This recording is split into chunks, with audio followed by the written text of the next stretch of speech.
Washington awoke to a jolt. Overnight, the United States government officially entered a shutdown, grinding many federal services to a halt.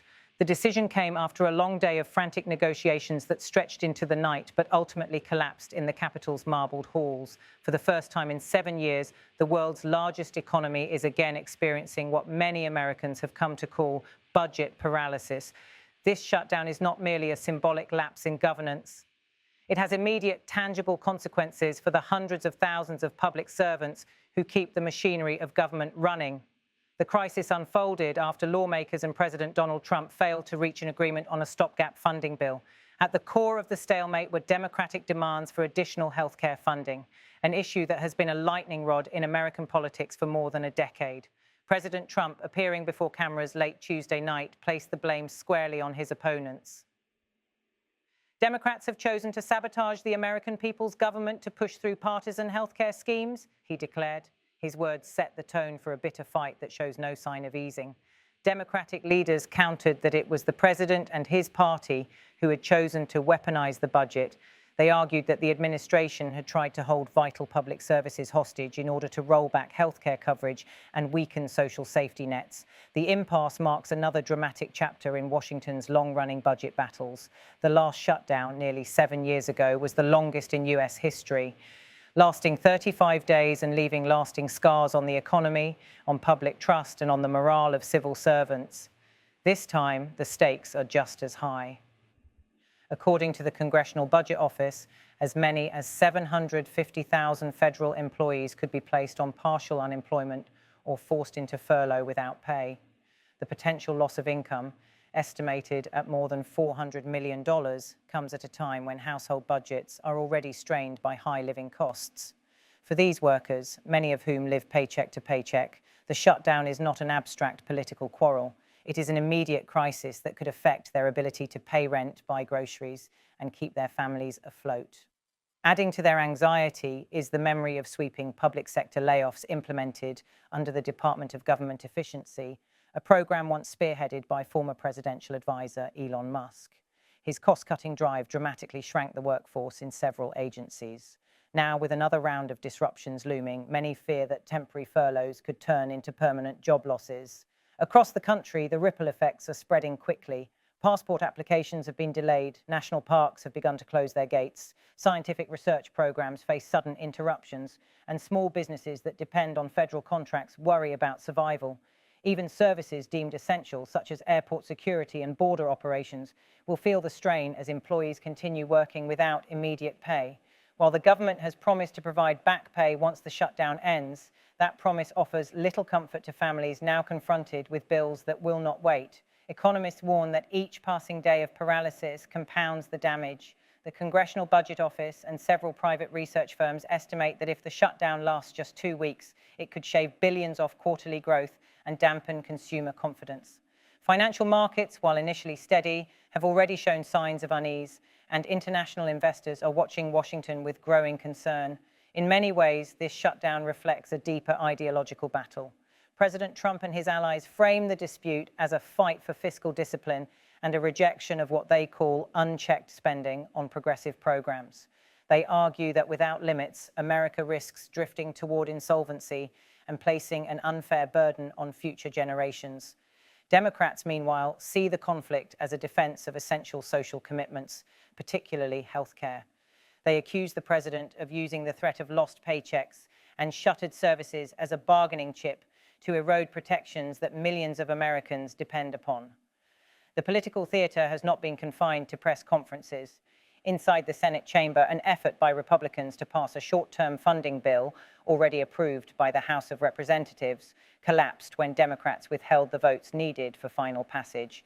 As the tally appeared on the screens above the chamber floor, groans and murmurs echoed across the galleries.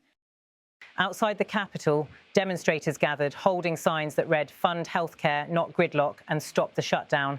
The atmosphere was tense but orderly, a testament to a democracy in debate, yet once again locked in a standoff of wills. The scene evoked memories of the earlier shutdown that lasted 35 days. That episode was marked by flight delays, disrupted food inspections, and mounting frustration across the nation. Many Americans fear that history is poised to repeat itself. Global observers are also taking note. US allies in Europe and Asia worry that Washington's domestic turmoil could distract from urgent international priorities, from managing global conflicts to maintaining stable markets. Some foreign officials have privately expressed frustration that America's internal divisions repeatedly spill over into matters that affect the world economy. For federal workers like customs officers, researchers at the National Institutes of Health, and clerks in the Social Security Administration, the political blame game offers little solace. Their concern is focused on paychecks, medical bills, and the uncertainty of how long they will be asked to work or wait without compensation. In a sign of how personal the crisis has become, employees in several agencies have taken to social media, sharing stories of second jobs, postponed medical treatments, and the quiet despair of explaining to children why household routines are suddenly in disarray. For the public at large, the shutdown serves as a reminder that the abstract debates in Congress have very concrete consequences. Families hoping to visit national parks or renew passports face abrupt cancellations. Universities waiting on research grants encounter delays. Local economies near federal facilities brace for reduced spending. The White House has signaled that it will not compromise easily. In a statement released Wednesday morning, the president warned that he would not reward obstruction with concessions, and suggested that Democrats would ultimately face the anger of voters if the crisis persisted. Democratic leaders responded in kind, vowing to stand firm against what they described as an attempt to dismantle essential healthcare protections by using the livelihoods of federal employees as leverage. This confrontation has revealed once again the fragility of bipartisan cooperation in Washington. While some moderates in both parties quietly call for a pragmatic middle ground, the loudest voices continue to dominate the debate, framing it as a test of political strength rather than a search for practical solutions. Analysts say that the longer the shutdown lasts, the more difficult it will be for either side to retreat without appearing to have been defeated. Political capital is at stake, and with presidential elections on the horizon, the temptation to score points may outweigh the desire for compromise.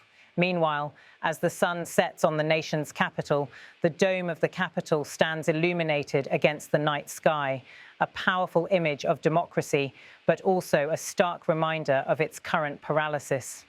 The flag atop the building flutters in the wind, symbolizing both the endurance of American institutions and the tensions pulling at their seams. For millions of Americans, the question now is not who wins the political fight, but how soon the machinery of government can resume the basic functions that people depend on every day. As Washington's leaders continue their war of words, the lived experience of the shutdown will shape public opinion and perhaps even the course of future elections.